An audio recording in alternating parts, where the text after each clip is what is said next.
everyone, welcome to Rive online classes. This is Praveen here. Previous year HPTET के questions हमने अभी तक 7 part complete कर लिए हैं. इन 7 पार्ट में हमने क्लास +2 के मेजर चैप्टर्स लिए हैं. मैं आपको बता दूं कि इन चैप्टर में से हमने चैप्टर नंबर 4 और 7 को छोड़ के सभी चैप्टर जो है अभी बायोटेक्नोलॉजी से पहले सारे कर लिए हैं, जिसमें genetics, human reproduction, plant reproduction और जेनेटिक्स इन्वॉल्व है. माइक्रोब्स का क्या यूज़ है, फूड प्रोडक्शन में क्या यूज़ है उनका, और किस तरह से माइक्रो ऑर्गेनिज्म कौन से डिजीजेस कॉज करते हैं, वो सारे चैप्टर्स कंप्लीट हमारे हो चुके हैं. आज का जो वीडियो है उसमें बायोटेक्नोलॉजी करेंगे. +2 क्लास एनसीईआरटी से चैप्टर नंबर 11 और 12 जो हैं वो बायोटेक्नोलॉजी के हैं, और ये दोनों ही चैप्टर छोटे हैं, ज़्यादा बड़े चैप्टर नहीं हैं. अगर आप एनसीईआरटी को भी थॉरोली गो थ्रू करना चाहते हैं 2 चैप्टर्स के लिए तो आप कर सकते हैं, बिकॉज ये आपका ज़्यादा टाइम नहीं लेंगे. यहाँ पे इस वीडियो में प्रीवियस ईयर क्वेश्चंस रहेंगे. चलिए शुरू करते हैं. वेटेज की बात करूँ तो यहाँ से जो अभी तक के क्वेश्चन पेपर हैं 22 से 25, आई थिंक 25 क्वेश्चन इस वीडियो में है. और ये जो 25 क्वेश्चन है इनका अगर लास्ट जितने भी 2012 से लेके 2021 तक के पेपर हैं तो उतना ज़्यादा वेटेज भी नहीं है, बट उतना कम भी नहीं है, मीडियम जैसा है. आपको जर्नल से क्वेश्चन यहाँ से पूछे गए हैं, डीप क्वेश्चन ज़्यादा नहीं है, और कॉमन से क्वेश्चन ज़्यादा हैं. जो एक बार पूछे हैं वो बार बार भी पूछे गए हैं क्वेश्चन. चलिए, फर्स्ट क्वेश्चन है, Khurana was awarded Nobel prize for. क्योंकि इस चैप्टर में बायोटेक्नोलॉजी में मैनिपुलेशन ऑफ जीन्स और जेनेटिक इंजीनियरिंग के बारे में भी बात की गई है, तो ये कुछ क्वेश्चन जेनेटिक्स के यहाँ पे कोरिलेट करेंगे. ये क्वेश्चन हम जेनेटिक्स में भी कर चुके हैं. तो खुराना, हरविंद खुराना इनका पूरा नाम है. इनको जो है नोबेल प्राइज भी मिला था इनकी डिस्कवरी के लिए. तो उन्होंने क्या डिस्कवर करा था, इन्होंने स्टूडेंट यहाँ पे डिस्कवरी ऑफ जीन करी थी, केमिकल सिंथेसिस ऑफ जीन. यहाँ पे सी ऑप्शन करेक्ट हो जाएगा. नेक्स्ट क्वेश्चन है, molecular scissors used in genetic engineering are. तो मॉलिक्यूलर सीजर मॉलिक्यूल को कट करने के लिए और वो डीएनए को कट करने के लिए जब जेनेटिक इंजीनियरिंग किया जाता है, तो मैंने आपको पहले भी बताया था, ये डिस्कस किया था कि एक कैटेगरी है एंजाइम की, और वो एंजाइम है न्यूक्लिएजेज एंजाइम. इनको 2 मेजर कैटेगरी में डिवाइड कर दिया गया है. वन इज एक्सोन्यूक्लिएजेज एंजाइम और सेकंड वन है आपका एंडोन्यूक्लिएजेज एंजाइम. नाम से ही पता लग रहा है कि जो एक्सोन्यूक्लिएजेज हैं वो डीएनए को उसके बाहर वाले पोर्शन, एक्सो मतलब बाहर वाले पोर्शन से कट करती हैं, साइड से. और जो एंडोन्यूक्लिएजेज होते हैं वो क्या करते हैं, स्पेसिफिक सीक्वेंस को जो है वो आइडेंटिफाई करती हैं, और वहां से मान लीजिए यहाँ पे एक सीक्वेंस इन्होंने आइडेंटिफाई करा एंडोन्यूक्लिएज एंजाइम ने, और वहां से उसे कट कर दिया. रिस्ट्रिक्शन एंडोन्यूक्लिएजेज इन्हीं एंजाइम में हम पढ़ते हैं.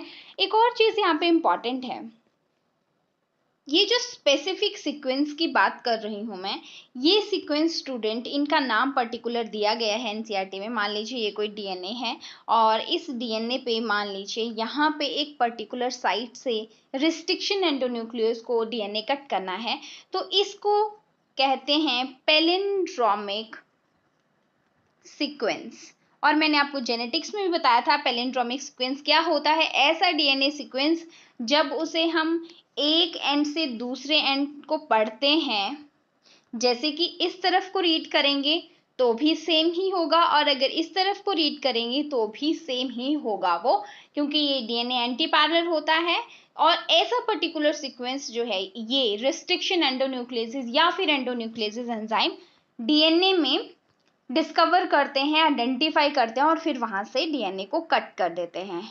और यहाँ पे स्टूडेंट दूसरे ऑप्शन है, जैसे कि लाइगेज एंजाइम है. अगर डीएनए लाइगेज ये जोड़ने का काम करता है, लाइगेज एंजाइम पॉलीमराइजेशन करता है, बढ़ाता है नंबर को. जैसे डीएनए पॉलीमरेज है तो डीएनए की को कॉपीज जैसे रेप्लिकेशन में ये हेल्प करता है, डीएनए रेप्लिकेशन का जो प्रोसेस है. नेक्स्ट क्वेश्चन है, the technique which involve deliberate manipulation of gene between species is called. तो देखिए स्टूडेंट, इन्होंने कहा गया है कि ऐसी कौन सी टेक्निक है जो जिसमें बहुत ज़्यादा मैनिपुलेशन ऑफ जीन, मतलब कि जीन के साथ मतलब अदला बदली, मैनिपुलेशन का मतलब है एक जीन को उधर कर दिया या नया जीन उसमें ऐड कर दिया इस तरह के।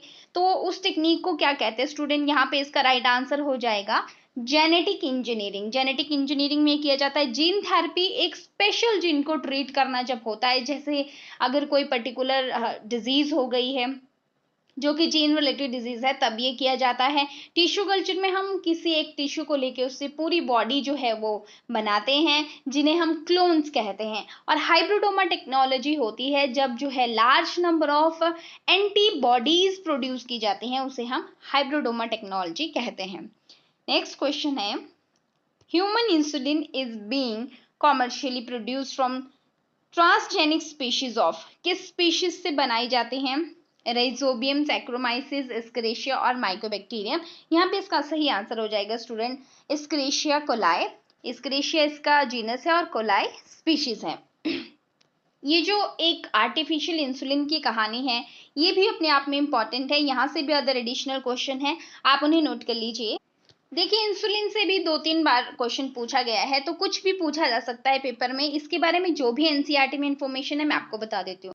तो स्टूडेंट, आपको पता है कि जो इंसुलिन है वो एक तरह का एनिमल हार्मोन है, और इसका काम क्या है? अगर बॉडी में इंसुलिन बढ़ जाए तो उस लेवल को क्या कर देता है? कम कर देता है, ऑन एवरेज कर देता है। ये इंसुलिन का फंक्शन है। अब क्या हुआ कि इंसुलिन का जो गड़बड़ है बॉडी में होने लगा और इससे डायबिटीज की डिजीज आने लगी, तो डायबिटीज के पेशेंट जो है वो ज्यादा देखने को मिल रहे थे। फिर क्या हुआ कि स्टार्टिंग में तो जो जितने भी जेनेटिक इंजीनियर थे और साइंटिस्ट थे, उन्होंने क्या करा, कुछ एनिमल्स की बॉडी से क्या कर लिया, ये इंसुलिन एक्सट्रैक्ट करना शुरू कर लिया। और एनसीईआरटी में मेंशन है कि कैटल एंड पिग्स, इनकी बॉडी से लेना शुरू कर दिया इंसुलिन को। बट कुछ पेशेंट्स में ये देखा गया कि ये इंसुलिन जब उन पेशेंट्स को दिया जाता था तो उनकी बॉडी में एलर्जी हो जाती थी। तो इसकी वजह से फिर दूसरा कोई तरीका सोचा गया कि इंसुलिन को आर्टिफिशियली लैब के अंदर भी बनाया जा सकता है।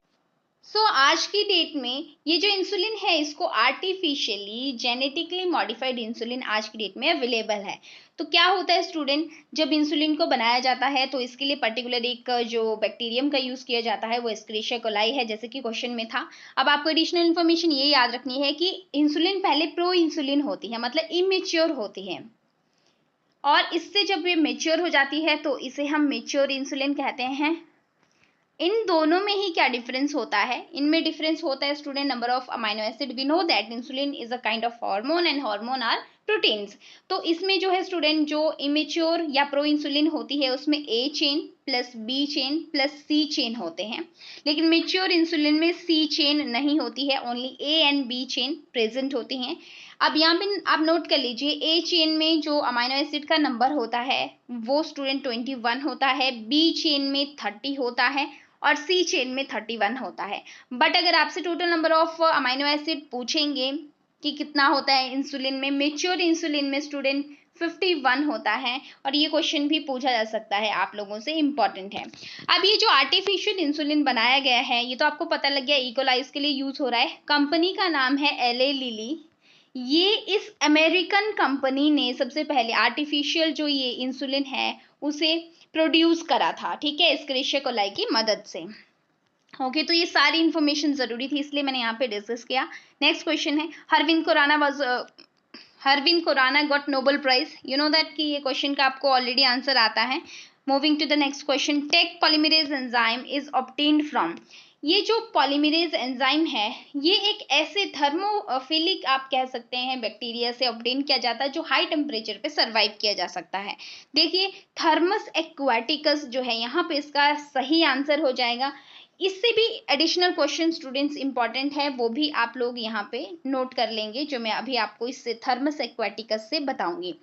स्टूडेंट, जब एक PCR that is polymerase chain reaction, ये एक प्रोसेस होता है जिसके अंदर क्या होता है कि डीएनए की कॉपीज बनाई जाती हैं, बहुत हाई नंबर जो है वो डीएनए का प्रोड्यूस किया जाता है।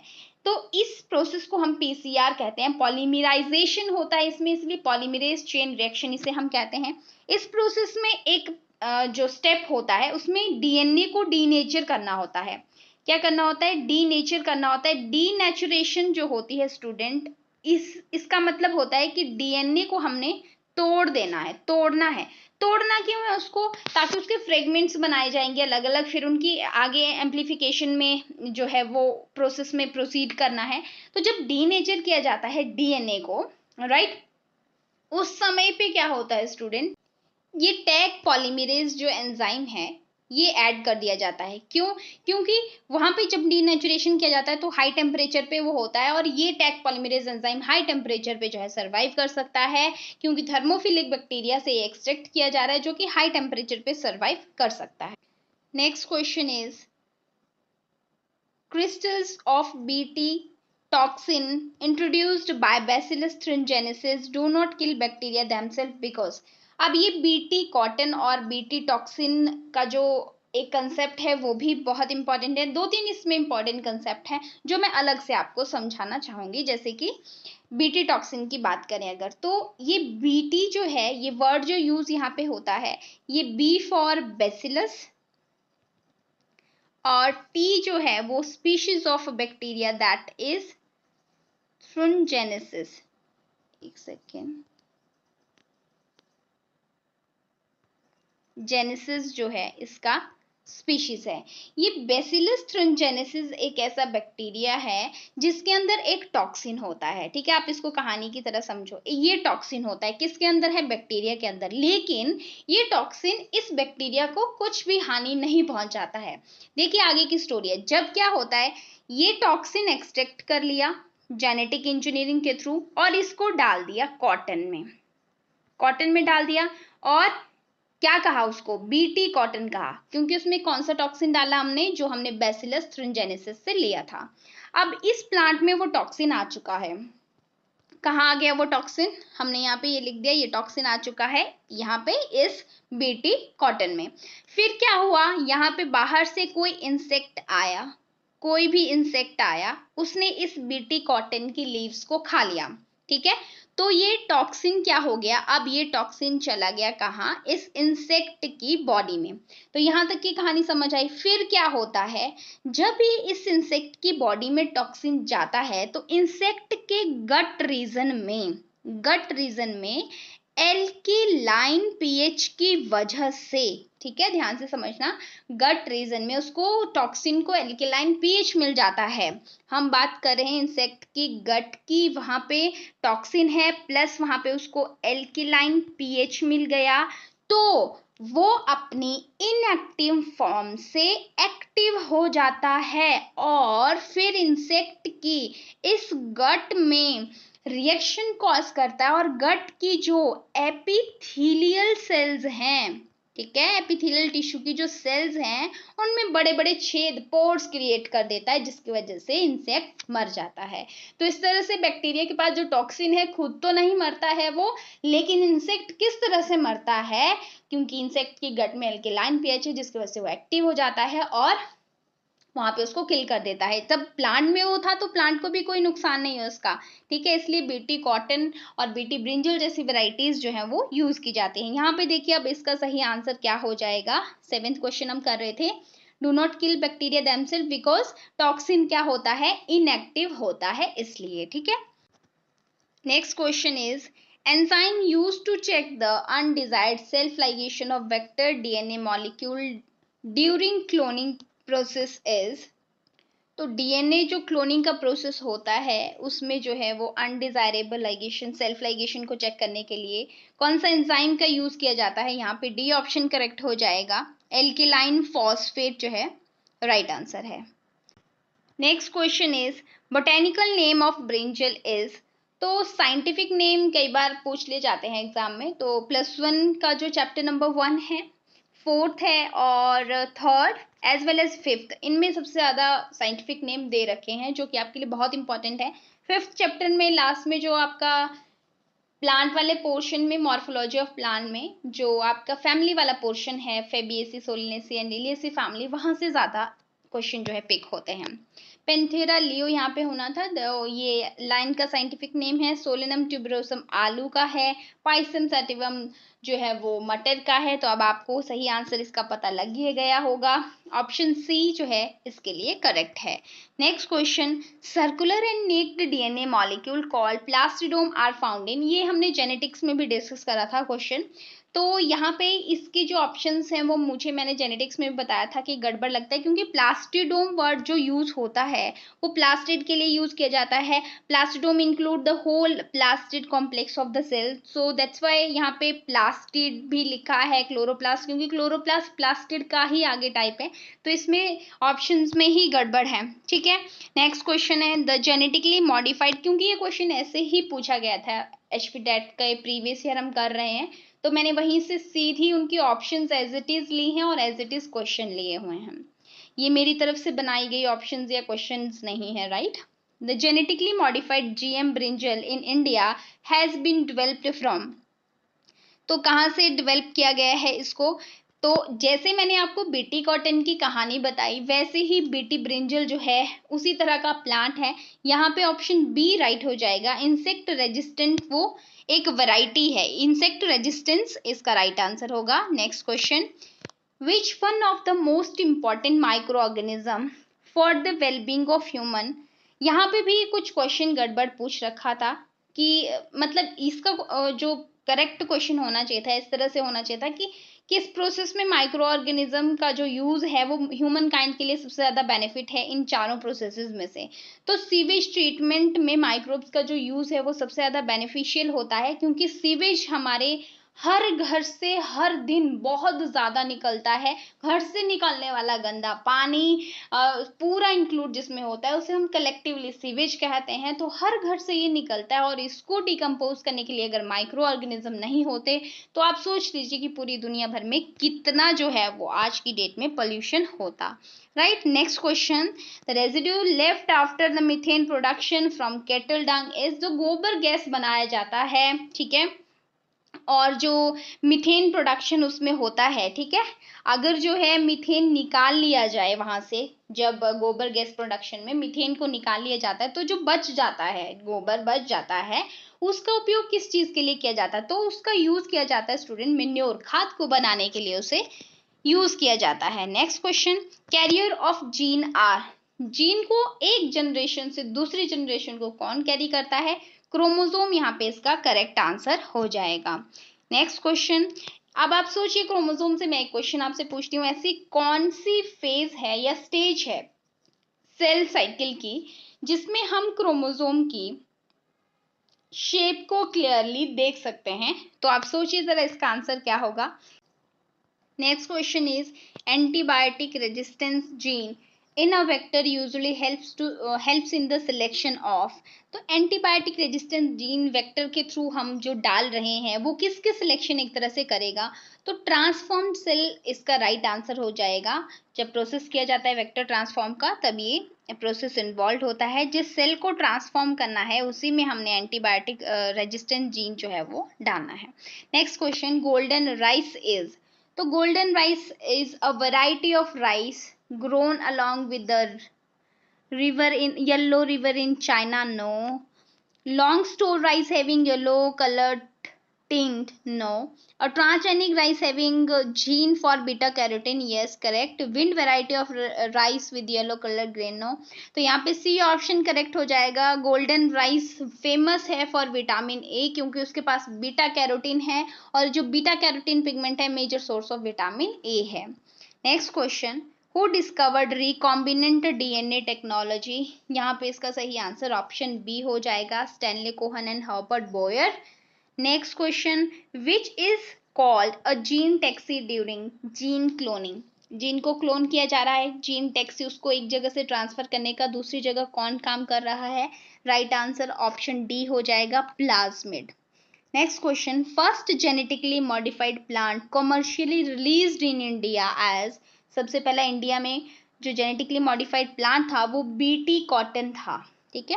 नेक्स्ट क्वेश्चन, यहाँ पे देखिए एक गोल्डन राइस का मेन क्वेश्चन मैंने आपको बता दिया कि विटामिन ए उसमें होता है, बीटा कैरोटीन वाला क्वेश्चन आता है। फ्लेवर का क्वेश्चन भी आ सकता है। ये क्या है, ये भी एक जेनेटिकली मॉडिफाइड जीएम प्लांट है और इसमें जो है स्टूडेंट ये एक टमाटर की, यानी कि ये क्या है, टोमेटो की वेराइटी है, genetically modified variety. Next question, human insulin is being commercially produced from a genetically species of.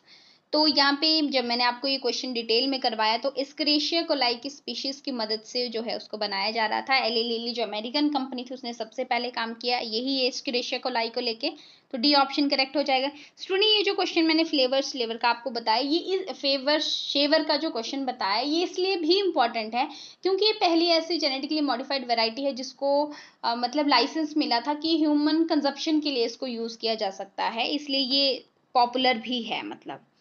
Next question, who coined term genetics. तो यहाँ पे इसका राइट आंसर विलियम बैटसन हो सकता है। जीजे मेंडल है, इन्होंने जेनेटिक्स के लिए काम किया है, फादर ऑफ जेनेटिक्स कहते हैं। मॉर्गन ने ड्रोसोफिला पे काम करा था, लिंकेज के बारे में बताया था। ये क्वेश्चन भी आपसे पूछा जा सकता है। नेक्स्ट क्वेश्चन अगेन जो है गोल्डन राइस का पूछा गया है, तो ये transgenic rice variety having beta carotene gene, option A यहाँ पे करेक्ट हो जाएगा। Next question, polymerase chain reaction is used in. तो पीसीआर जो कि मैनिपुलेशन, यानी कि मतलब हमें एम्प्लीफिकेशन, एक्चुअली मैनिपुलेशन नहीं बोलेंगे हम, एम्प्लीफिकेशन बोलेंगे। एम्प्लीफाई करना है, बढ़ाना है उसे, जो नंबर है उसको हमने बढ़ाना है। तो यहाँ पे इसका सही आंसर क्या हो जाएगा, ऑप्शन बी, डीएनए एम्प्लीफिकेशन के लिए उसे क्या किया जाता है, यूज किया जाता है। Next question, DNA fragments are positively negatively charged, neutral है या फिर बोथ चार्ज उन पे होता है। यहाँ पे इसका सही आंसर क्या हो जाएगा स्टूडेंट, नेगेटिवली चार्ज। डीएनए जो है नेगेटिव चार्ज होता है और उसे हम देख सकते हैं जो नॉर्मल विजिबल रेंज की लाइट होती है उसमें उसे नहीं देख सकते हैं, यूवी रेस का इस्तेमाल किया जाता है और इसको डाई भी किया जाता है। इथिडियम ब्रोमाइड डाई का यूज किया जाता है स्टूडेंट जब हमें डीएनए को स्टेन करना होता है, जो कि इसको ऑरेंज या समथिंग रेड कलर जो है प्रोवाइड करता है जिससे उसे देखा जा सकता है। अगेन वही सेम कलर पूछा गया है। तो ये कुछ क्वेश्चन इस चैप्टर के जो कि आपको शायद बहुत हेल्प करेंगे क्योंकि प्रीवियस ईयर क्वेश्चन का आइडिया एक बेस रखता है जिससे आपको आइडिया लगता है कि पेपर में आखिर पूछा क्या जा रहा है। इस बार का जो पेपर है उसे आपको निकालना ही होगा बिकॉज ये भी कंसेप्ट क्योंकि पहले देखा था न्यूज़ में भी ये चीज़ें रही थी कि हो सकता है टेट के आगे 2 पेपर हों या फिर आगे चल के नेगेटिव मार्किंग का कंसेप्ट आ जाए फ्यूचर में। तो प्रीवियस ईयर को अच्छे से एनालाइज करो, वेटेज जहाँ का ज़्यादा है उसको ज़्यादा ध्यान दो और अभी भी टाइम है, आप लोग अच्छे से प्रिपेयर करिए। ऑल द बेस्ट एंड मिलते हैं हम नेक्स्ट वीडियो में। Have a nice time and take care, bye bye. Students ये है हमारा चैनल, अभी तक आप देख पा रहे हैं यहाँ पे 756 वीडियोस हम अपलोड कर चुके हैं। अब इनमें से क्या चीज़ें इंपॉर्टेंट है क्या नहीं इंपॉर्टेंट है वो मैं आपको बताने वाली हूँ। चलिए प्लेलिस्ट सेक्शन में चलते हैं। स्टूडेंट ये है प्लेलिस्ट सेक्शन, यहाँ पे मैं आपको बता दूं कि आपको क्या चीज़ें पढ़नी है। यहाँ पे ये अभी मैंने एक वीडियो यहाँ पे डाला है इस प्लेलिस्ट में, यहाँ पे एचपी टेट टॉपिक वाइज में सिर्फ एक वीडियो है, यहाँ पे मैं वीडियो प्लस आपको करूँगी, ऐड करूँगी क्योंकि बहुत इंपॉर्टेंट है। जिसमें क्या रहेगा, जिसमें प्रीवियस ईयर क्वेश्चन रहेंगे उनके कंसेप्ट क्लैरिटी के साथ आपको एमसीक्यूज जो पीवाईक्यू मतलब प्रीवियस ईयर क्वेश्चन पेपर में आ चुके हैं वो हम लोग करेंगे। आफ्टर दिस ये है स्टूडेंट 2022 के लिए, ये फिजिक्स सेक्शन के लिए है, आपके लिए इंपॉर्टेंट नहीं है जो अभी हमारी यस प्लांट फिजियोलॉजी अगर आपको नहीं आती है, ठीक है, गड़बड़ है आपकी, तो इसमें क्वेश्चंस भी मैंने करवा रखे हैं। देखिए यहाँ पे जो मैंने मतलब अदर प्लेलिस्ट में भी फिजियोलॉजी के टॉपिक करवाए थे वो सारे मैंने इसी में एक जगह ऐड कर दिए हैं जो मैंने बायो बूस्टर सीरीज में भी करवाए हैं। डाइकोट मोनोकोट से क्वेश्चन आते हैं, क्या होती हैं वो चीज़ें, ठीक है, ये आपको समझना है। C3 C4 प्लांट आपको अंडरस्टैंडिंग, देखो छोटी छोटी वीडियो 4 मिनट की है तो आपका टाइम भी सेव हो जाएगा और आपको चीज़ें समझ भी आने लगेंगी। फोटोसिंथेसिस से रिलेटेड क्या क्या चीज़ें क्या होता है, फिर लाइट एंड डार्क रिएक्शन क्या होता है, PS1 PS2 सिस्टम, मतलब यहाँ पे मैंने स्टूडेंट बहुत ईजिली चीज़ें करवाई हुई हैं, आपको बहुत हेल्प करेंगी। आफ्टर दिस आपका इलेक्ट्रॉन ट्रांसपोर्ट सिस्टम है, वही देखिए वो मैंने आपको एक टेबल बताया था, यही वो वीडियो है यहाँ पे इस सेक्शन में, ठीक है, आपको प्लांट फिजियोलॉजी सेक्शन में मिल जाएगा। और आप देख पा रहे हैं ग्लाइकोलिसिस, क्रैब साइकिल और यहाँ पे क्लोरोफिल के बारे में जितने भी क्वेश्चन है और यहाँ पे मैंने क्लोरोफिल के MCQ भी करवाए हैं, आपके लिए बहुत बेनिफिशियल वो होंगे। आफ्टर दिस सेकेंड प्लेलिस्ट देखते हैं। सो प्लांट फिजियोलॉजी के बाद केमिस्ट्री फॉर बिगिनर है। ये सीरीज बहुत इंपॉर्टेंट उनके लिए जो बिगिनर्स हैं, केमिस्ट्री पढ़ना बोरिंग लगता है या समझ में नहीं आती, उनके लिए यहाँ पे अभी तक मैंने 13 पार्ट्स अपलोड करे हैं। इस वाली वीडियो में मैं रेगुलर अभी वीडियोस डाल रही हूँ। अभी टैट के लिए भी आपको हेल्प करेंगे और वैसे भी अगर आप केमिस्ट्री कंसेप्ट क्लियर करना चाहते हैं तो भी। केमिस्ट्री के एमसीक्यू के लिए यहाँ पे आपको वीडियोज मिलेंगी जिसमें जो एमसीक्यू हम एक्चुअली करते हैं स्टूडेंट्स, उस एमसीक्यू का जो कंसेप्ट होता है वहां से भी हम क्वेश्चन करते हैं। तो एक एमसीक्यू में आपके 5 से 6 क्वेश्चन निकल के आते हैं, इसलिए ये भी आपके लिए बहुत इंपॉर्टेंट है। नेक्स्ट ये मैथ्स की है, फिजिक्स की है जो आपके लिए नहीं है। हाँ, यहाँ पे बायोलॉजी एमसीक्यू रिवीजन जो हमने एक एमसीक्यू डेली करते हैं, उस एमसीक्यू का लास्ट टाइम रिवीजन यानी 30 एमसीक्यू जब हो जाते हैं उसका रिवीजन यहाँ पे ये वीडियोस भी आपके लिए बहुत हेल्पफुल रहेंगी। आफ्टर दिस यहाँ पे टीजीटी कमीशन के लिए है जो कि अभी आपके लिए इंपॉर्टेंट नहीं है। Yes, this series is very very important. Daily biology important questions यहाँ पे अपलोड होते हैं। एमसीक्यूज हम बहुत सारे करवा रखे हैं अभी और ये बहुत बहुत बहुत ज़्यादा इंपॉर्टेंट आपके लिए होने वाले हैं। After this body organ series, आप इस सीरीज को एक बार ओपन करके देखना और इसको पढ़ के देखना, आपको मजा आ जाएगा। मतलब ये सीरीज आपको पता है लीवर, पैंक्रियाज, स्टमक हो गया, लंग्स हो गए, हार्ट हो गया, ये कितने ज़्यादा इंपॉर्टेंट टॉपिक हैं आपको ये पता है। और इनको सारी इंफॉर्मेशन हर जगह से लेके आना, it is not given in NCERT. आप नहीं कह सकते ऐसा कि सारी की सारी इंफॉर्मेशन एनसीईआरटी में है, आपको अलग अलग जगह से ढूंढ के चीज़ें लेके आना और एक वीडियो में रिप्रेजेंट मैंने कर रखी हैं। आप इस वीडियोस को, इस प्लेलिस्ट की जो वीडियो है उनको देखेंगे, आपको ज़रूर जो है एक मतलब सेटिस्फेक्शन इस चीज़ से होगा कि नहीं, टॉपिक आप सेटिस्फाई होंगे कि टॉपिक की पूरी नॉलेज आपको मिल पाई है। ये प्लेलिस्ट मैंने इस तरह से डिज़ाइन करा है और बहुत मेहनत मैंने इस प्लेलिस्ट में करा है। केमिस्ट्री की प्रीवियस ईयर क्वेश्चंस करवाए हैं एचपी टैट के, विच इज़ इम्पॉर्टेंट। आगे मैंने पोइट्री लिखी थी। Yes, top 100 NCERT plus 2 class के वीडियोस हैं इसमें, चैप्टर्स जो हैं मैंने करवाए हैं। जैसे कि मान लीजिए मैं आपको प्लेलिस्ट ओपन करके दिखा देती हूँ। फॉर एग्जाम्पल ये चैप्टर 1 के हैं 100 क्वेश्चन। वैसे कुछ चैप्टर छोटे होते हैं, उनमें से 100 क्वेश्चन नहीं बन पाए हैं। ये सेक्सुअल रिप्रोडक्शन फ्लावरिंग प्लांट का है, ह्यूमन रिप्रोडक्शन भी कर चुके हैं, रिप्रोडक्टिव हेल्थ है स्टूडेंट ये भी हो चुका है, principle of inheritance variation 5th chapter भी हो चुका है एंड योर 8th चैप्टर है वो भी कर लिया है। अगर आपके पास टाइम नहीं है तो अगर आप एनसीईआरटी को खुद नहीं पढ़ना चाहते तो यहाँ पे आपको क्वेश्चन जो हैं वो बने बनाए मिलेंगे, आप इसको भी फॉलो कर सकते हैं। ठीक है, अभी टाइम कम है इसलिए। After top 100 NCERT target HP TET biology section, जो कि हमने स्टूडेंट्स लास्ट ईयर जो है वो करा था 21 में। ये सेक्शन तो बहुत इंपॉर्टेंट आपके लिए होने वाला है। इसकी जो एंड वाली वीडियो है पेपर के टाइम बैक टू बैक हमने करी थी बहुत। केमिस्ट्री कैप्सूल सीरीज को आप कर सकते हैं, इसमें केमिस्ट्री करी थी लास्ट टाइम टैट के लिए। बायोमोलिक्यूल की सीरीज है, ये नोटिफिकेशन एंड सिलेबस के बारे में यहाँ पे वीडियोज रहती हैं। And one more, bio booster series को मत छोड़ना, ठीक है। ये छोटी छोटी वीडियोस इसमें होती हैं स्टूडेंट। इस प्लेलिस्ट में कंसेप्ट ऐसे होंगे कि जो आपको बहुत इंपॉर्टेंट, बहुत ज़्यादा इंपॉर्टेंट आपके लिए होते हैं। फॉल्स फीसिस वाले क्वेश्चन जो हैं वो आते हैं, सेल डिवीजन वाले आते हैं, वेनेशन वाले क्वेश्चन हैं, डिसऑर्डर्स यहाँ पे हैं, आप देख पा रहे हो। देखो जिस तरह के इंपॉर्टेंट क्वेश्चन जो हैं स्टूडेंट, रेप्लिकेशन ऑफ डीएनए, ये फोटोसिंथेसिस वाले जो फिजियोलॉजी की पोर्शन था वहाँ से मैंने इसको अलग कर दिया हुआ है। ये सारे क्वेश्चन स्टूडेंट बहुत बहुत इंपॉर्टेंट है, मतलब ये प्लेलिस्ट भी आपने स्किप बिल्कुल नहीं करनी है, right. And after bio booster series, ये है बायोलॉजिकल क्लासिफिकेशन से जो चीज़ें मैंने करवा रखी हैं। अगर आप इसको देखना चाहते हैं तो ये भी देख सकते हैं। और टॉप 100 एनसीईआरटी चैप्टर कुछ मैंने +1 के भी करवाए हैं, ये भी आप देख सकते हैं। ये आपका टाइम सेव करेगी, जो टॉप 100 वाली वीडियो है वो आपके टाइम सेव करेगी, उन क्वेश्चन बने बनाए इसमें हैं। एनिमल किंगडम को आपको डिटेल में पढ़ना है तो आपके पास ये वाला प्लेलिस्ट है, इसमें सारे ही क्वेश्चन मैंने मतलब ये पॉइंट्स की फॉर्म में बना रखे हैं, तो ये भी आपके लिए इंपॉर्टेंट होगा। फिर आपको एचपी टेट के प्रीवियस ईयर ये वाले, तो मतलब आपको पता है प्रीवियस ईयर क्वेश्चन आपको छोड़ने नहीं है। यहाँ पे पेपर करवाने का मेरा तरीका थोड़ा सा अलग होता है कि मैं हर एक ऑप्शन से क्वेश्चन बताती हूँ और कंसेप्ट भी साथ में लेके चलती हूँ, तो आप इसको फॉलो कर सकते हैं।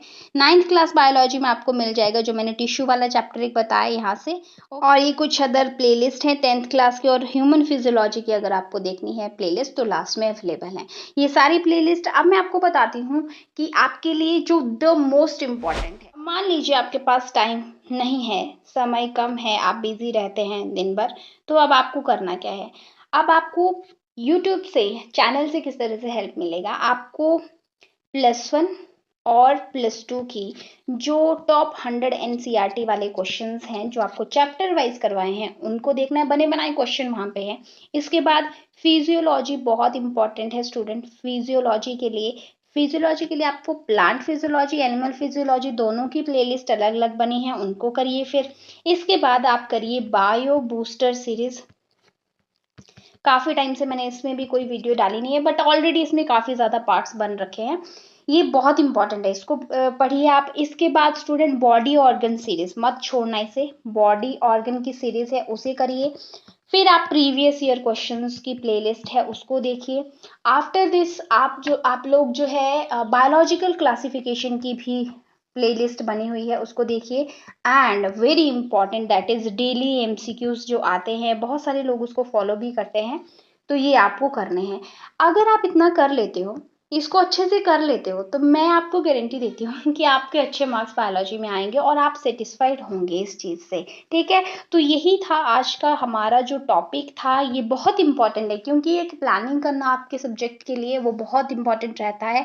मैं आपको बता दूं स्टूडेंट, अभी बायो के लिए प्रीवियस ईयर एमसीक्यूज लेके मैं आने वाली हूँ with concept, with chapter wise concept. ठीक है, कंसेप्ट भी रहेंगे और प्रीवियस ईयर क्वेश्चन भी रहेंगे। आपको बहुत मजा आएगा। जो भी मैं पार्ट लेके आऊंगी, चाहे मैं कम ही पार्ट अपलोड करूं, लेकिन वो क्वालिटेटिव रहेंगे, मेजर चैप्टर्स को लेके रहेंगे। Genetics, physiology, reproduction, animal reproduction, plant reproduction separately, and your biological classification, microbes का क्या यूज़ है, एंड योर इकोलॉजी ऑल्सो। तो इस तरह की वीडियो मैं लेने वाली हूँ आगे, और केमिस्ट्री की वीडियोस आपके लिए आ ही रही हैं। तो this is all about for today. Thank you so much for watching. अगर आपको अच्छा लगा कंटेंट तो आप लाइक ज़रूर कीजिए, और मिलते हैं हम नेक्स्ट वीडियो में। Thank you, bye bye, have a nice time and take care.